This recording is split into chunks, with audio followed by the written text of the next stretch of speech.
Bonjour. Aujourd'hui, nous allons voir comment faire face à une scène un peu problématique, mais que l'on rencontre quand même régulièrement. Je veux parler d'une scène où nous avons tout à la fois des zones extrêmement claires qui côtoient des zones extrêmement sombres. Dans un premier temps, nous allons essayer de comprendre la problématique, de trouver une méthode, et dans un deuxième temps, de l'appliquer de manière à obtenir un résultat qui se rapproche de ce que l'œil humain est capable de percevoir. Où peut-on trouver ces scènes à très haute dynamique ? Eh bien, par exemple, lorsque nous avons un lever ou un coucher de soleil. Autre situation, en intérieur, lorsque nous avons des ouvertures qui donnent sur un extérieur fortement éclairé, ou si nous avons un éclairage très concentré qui se trouve aussi dans une pièce avec des endroits sombres, voire pas du tout éclairés. Autre exemple, en photo de nuit, eh bien, nous avons des zones aussi avec des éclairages particulièrement forts qui vont côtoyer des parties qui reçoivent excessivement peu de lumière. Comment peut-on objectiver la dynamique d'une scène ? En la mesurant sur une échelle. Et cette échelle, c'est l'échelle des intensités lumineuses, donc IL, ou Exposure Value, qui correspond réellement au comportement de notre diaphragme lorsque on ouvre ou que l'on ferme d'un cran. Donc, lorsque je vais fermer d'un cran, passer de F4 à F5, 6, je vais avoir une diminution de 2 de la quantité de lumière. Si je passe à F8, je vais diminuer par 4 la quantité de lumière au départ. Par contre, si je suis à F11 et que j'ouvre un diaphragme, j'aurai 2 fois plus de lumière en étant à F8. De F8 en passant à F5, 6, c'est 4 fois plus de lumière. Et si j'ouvre à F4, eh bien, j'aurai 8 fois plus de lumière que ce qu'il y avait au niveau de F11. Notre œil humain, lui, est capable d'ouvrir ou de fermer 24 fois son diaphragme successivement. Donc on a une gamme grâce à l'ouverture, la dilatation de la pupille ou à sa rétractation. Par contre, il n'y a pas de rétractation au niveau du capteur et sur un bon appareil photo, on se limite à 13 intensités lumineuses. Donc au-delà de 13 intensités lumineuses, eh bien, soit c'est le noir absolu, soit c'est le blanc pur, sans plus aucune nuance. Dans la vie de tous les jours, à quoi cette échelle correspond-elle ? Eh bien, nous avons ici, par exemple, l'intensité lumineuse sera à 16 sur l'échelle lorsque on aura une lumière qui sera réfléchie sur de la neige par un plein soleil au milieu de la journée. Par contre, si nous nous plaçons dans une nuit forêt sans lune, eh bien l'intensité lumineuse va se mettre sur moins 15 sur cette échelle-là. Et lorsque je vais lire un magazine dans mon salon, eh bien j'aurai une intensité lumineuse de 5 sur l'échelle. Prenons une scène dont la dynamique est largement supérieure à ce que le capteur est capable de prendre. Il va falloir recourir à une technique qui s'appelle du HDR. Donc HDR, c'est High Dynamic Range, ou en français, large gamme dynamique. Donc si nous laissons notre appareil en automatique faire ce qu'il peut, eh bien il prendra une exposition moyenne en ayant des parties qui seront complètement blanches cramées et des parties qui seront complètement noires. Maintenant, prenons une deuxième photo qui va être avec une surexposition de 2 diaphragmes. Donc beaucoup plus de lumière, c'est-à-dire que nous allons être capables sur la photo d'aller chercher des détails dans la partie qui était complètement noire de la première photo. Troisième photo, avec ici une sous-exposition de 2 diaphragmes. Sous-exposition, beaucoup moins de lumière, donc nous allons garder des informations dans ce qui était complètement cramé sur la première photo. Nous n'allons pas corriger notre exposition entre chaque prise de vue, bien évidemment, nous allons demander à l'appareil de faire cela tout à fait en automatique. Alors, il y a besoin de définir certains paramètres. Le premier paramètre, c'est l'écart de diaphragme, combien de diaphragmes on veut entre chaque prise de vue. Ça peut être de 1, mais je travaille en général avec 2 diaphragmes pour limiter le nombre de prises de vue. Ce nombre de prises de vue, avec 2 diaphragmes d'écart entre chaque, eh bien, 3 prises de vue sont pratiquement chaque fois suffisantes que pour obtenir une bonne dynamique au niveau de la scène. Ensuite, dans quel mode allons-nous travailler? On va se mettre en priorité à l'ouverture. Priorité à l'ouverture, pourquoi? Parce que l'ouverture va définir la profondeur de champ, donc la zone de netteté. Et je voudrais éviter que sur une des photos, un élément soit tout à fait net, et si l'ouverture a varié, sur l'autre photo, qu'il faudra assembler par après, le même élément peut être flou. Donc nous avons priorité à l'ouverture, elle reste constante, quel que soit le nombre de photos que nous allons prendre. Ensuite, les ISO. Les ISO, on a tendance à se mettre le plus bas possible, de manière à limiter l'apparition du bruit, ce qui est tout à fait normal. Mais attention, qu'en bloquant les ISO à une valeur donnée et une ouverture à une valeur aussi fixée, on n'a plus que la vitesse qui va être calculée par l'appareil. Et on voit ici que nous sommes sur 1/100 de seconde, donc bien avoir en tête que lorsque l'on va surexposer de 2 diaphragmes, cette vitesse, elle va être diminuée par 4. Donc on va travailler au 25e de seconde. Donc, une photo au 100e, la suivante au 25e de seconde et puis au 400e. Donc il faut s'assurer qu'il n'y ait pas d'éléments, que je sois capable de rester, soit je suis sur pied, soit je suis avec un grand angle, de rester immobile, de rester stable au 25e de seconde pour ne pas introduire un flou, de bouger, soit de moi-même, soit d'un élément qui se balance au vent. Si c'est le cas, eh bien, je vais devoir monter en ISO de manière à ce que ma plus petite vitesse corresponde aux difficultés que je vais rencontrer lors de la prise de vue.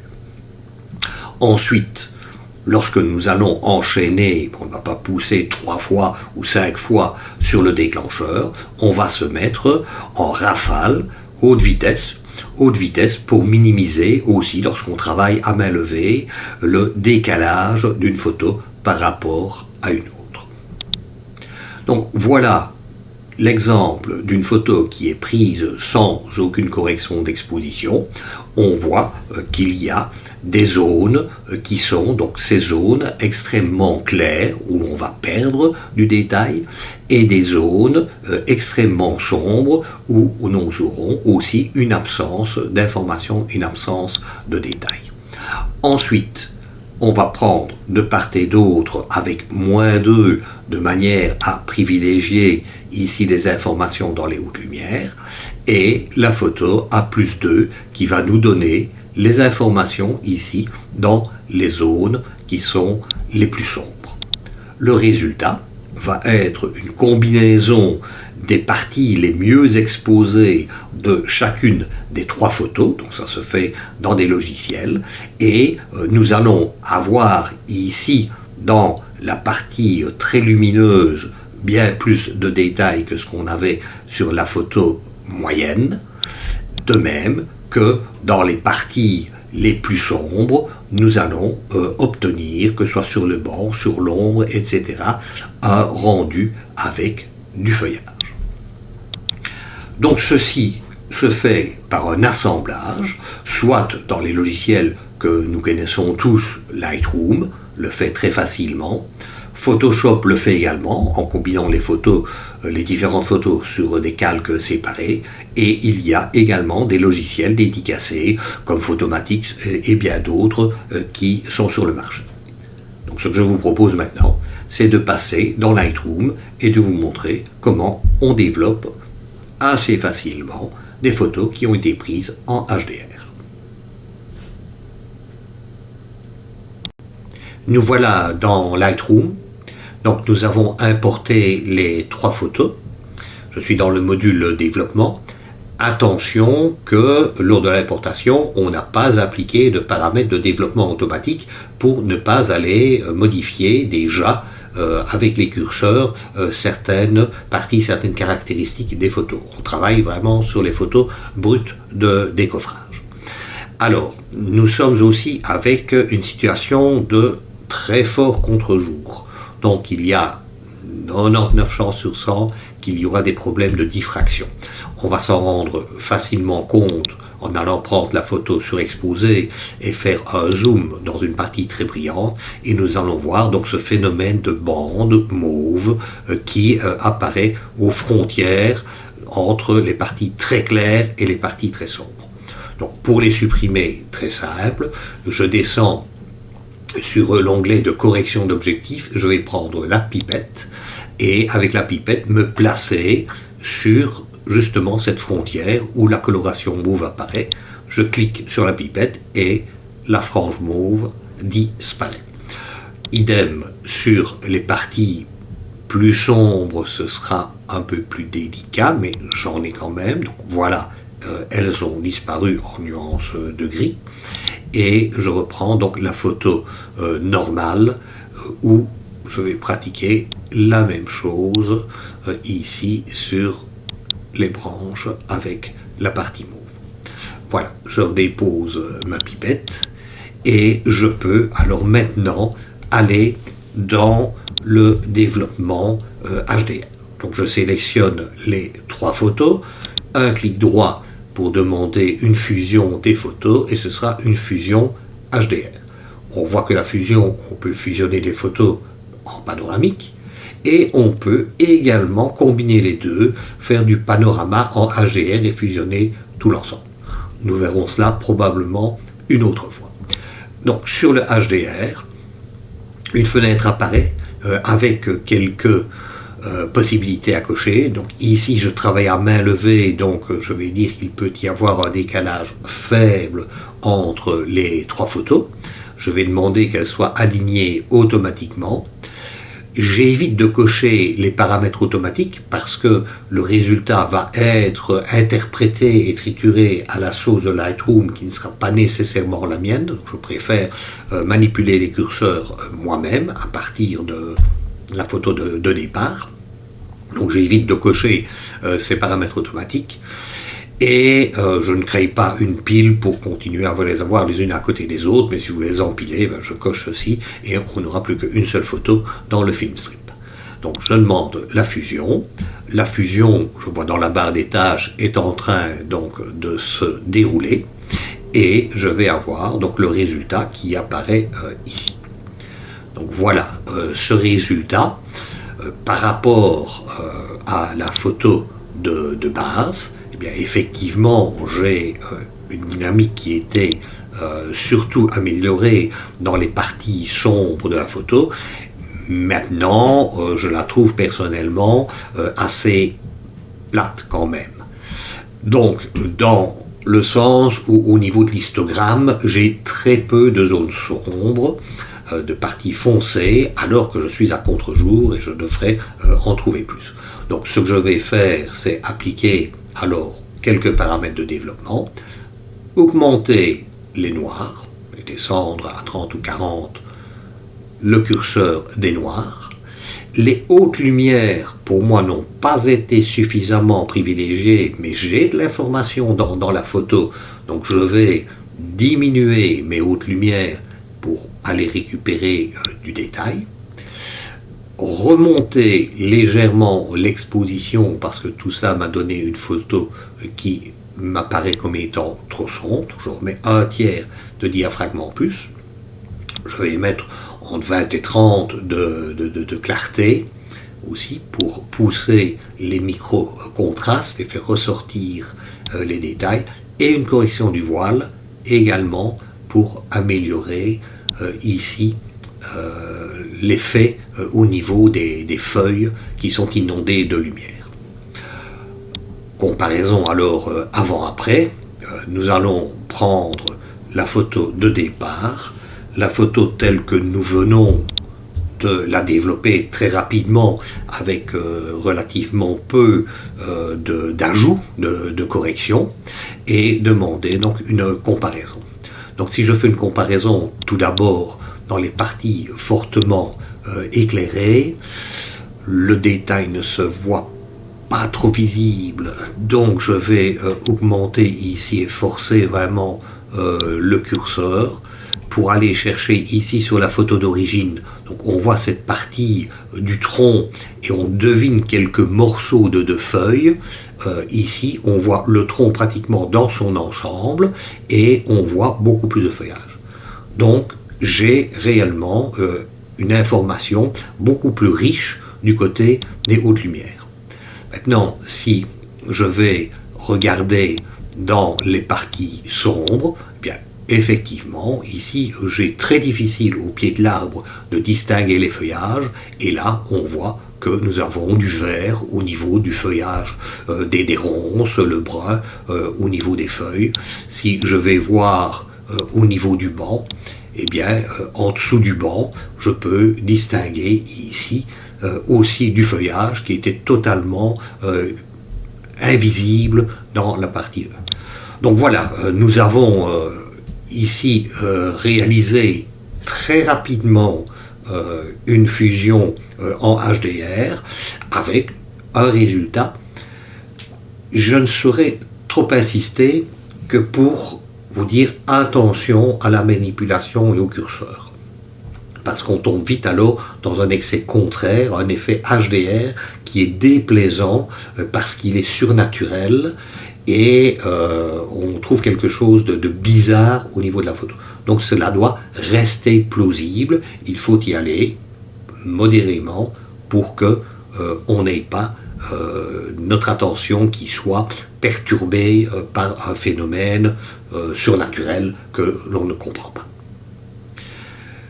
Ceci est une possibilité. Donc dans Lightroom, nous avons d'autres logiciels et nous allons passer maintenant dans un autre, Photomatix, qui permet alors, lui, d'automatiser encore plus et plus vite et plus loin le développement HDR des photos.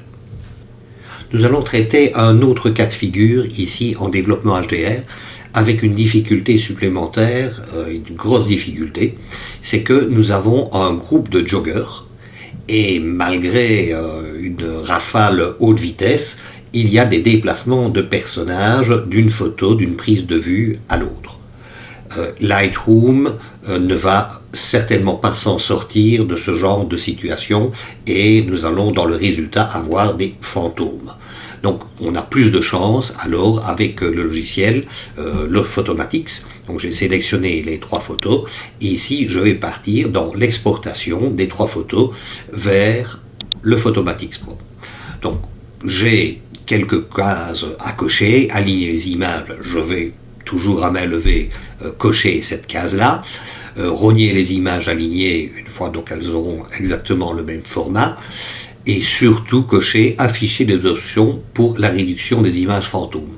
Ensuite, réduire les aberrations chromatiques, je préfère le faire dans Lightroom, et puis de réimporter automatiquement en ayant un nom de fichier qui me rappelle les 3 photos d'origine.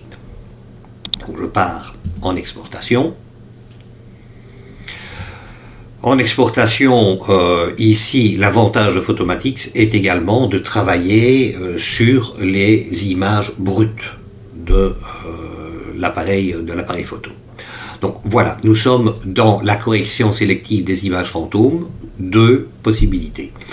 De dire à Photomatix, tu fais les corrections en automatique, et les corrections ici, j'aurais tendance à les mettre vraiment au maximum.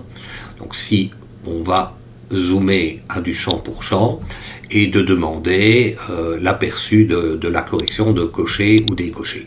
On voit, on devine que les silhouettes sont un peu plus nettes lorsque on affiche la correction, mais ce personnage-là, je vais dire, m'inquiète plus que les autres. Ensuite, la deuxième possibilité, c'est d'avoir une correction sélective. Donc on va indiquer la zone où il y a probablement des décalages, d'éléments, des décalages de personnes, et ici cette zone est celle où les joggers se trouvent. Donc j'entoure la zone qui est litigieuse, je peux demander donc l'aperçu de la correction ou le décocher, et je vois effectivement, je devine aussi qu'il y a plus de netteté, mais toujours en ayant quand même un doute sur ce personnage-là. Bon, donc je vais accepter ceci faute de mieux, et puis nous verrons ce qu'il faudra encore corriger par après si nécessaire au niveau de Lightroom. Donc il est en train de triturer les 3 images pour pouvoir les assembler, et il va alors me faire une proposition ici. L'avantage de ce logiciel, c'est que nous avons énormément de degrés de liberté. Donc là, ça devrait faire partie d'un autre tuto, la manière de régler, de choisir les moteurs de développement HDR, etc. etc. Je vais simplement souligner le fait que nous disposons d'une bibliothèque de pré-réglage que nous voyons donc ici, et nous pouvons essayer l'un ou l'autre et voir celui qui se rapproche. Donc si je prends par exemple le surréel, ce que je disais d'éviter, voilà, on a, je veux dire, un effet un peu Andy Warhol au niveau du traitement et du résultat, pour moi qui ne me convient pas du tout, mais qui pourrait être dans quelque chose de surréaliste ou quelque chose de caricatural, acceptable quand même. Bon, voilà. Donc, ce n'est pas ce que je recherche, et moi ce que j'ai été réalisé dans ces propositions, que j'ai peut-être mis encore un petit peu à ma sauce en ajustant les curseurs, je me suis créé une série de favoris. Et parmi ces favoris, c'est là où j'ai le plus de chances d'avoir le résultat qui me convient. Ici, si je prends le résultat équilibré, on a un bleu profond, peut-être même un peu trop profond, et une image qui reste assez sombre. Si je prends le réaliste, eh bien le réaliste va me donner effectivement ce que j'ai vécu, ce que j'ai ressenti au moment de la prise de la photo. Donc c'est celui-là que je vais sélectionner, et je vais le demander de sauver et de réimporter. L'image a été réimportée dans Lightroom, et nous allons directement nous assurer ici que nous n'avons pas de fantôme. Donc si à première vue pour chacun des joggers tout se déroule bien, pour celui de tête, on a une superposition au niveau de ses jambes qui est tout à fait incohérente. Donc je ne connais pas ce personnage, et je ne vais pas alors me priver de le supprimer sans lui demander son avis, donc en utilisant la gomme avec l'intelligence artificielle, de manière à ce que Lightroom puisse me faire une proposition la plus cohérente possible avec le fond de l'image. Donc je demande la suppression de la personne, et je m'attends donc à recevoir 3 propositions. Les voilà.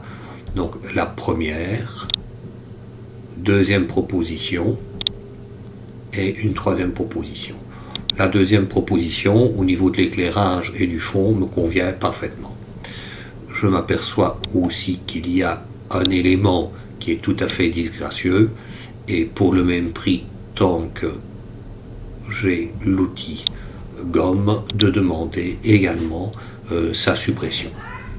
De voir laquelle des propositions aussi me satisfera. La première me paraît tout à fait bonne dès le départ. Voilà une deuxième, tout aussi valable. Voilà, nous allons rester sur la première des propositions.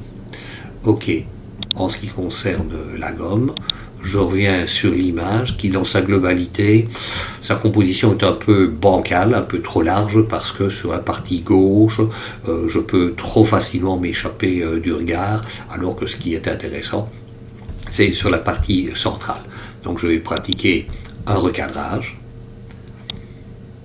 pour pouvoir concentrer le regard sur le groupe de joggers que je vais ramener sur le tiers inférieur de la photo. Il est inutile de commencer à apporter des modifications sur des zones qui vont disparaître. Donc c'est pour ça que je pratique toujours un recadrage au tout début.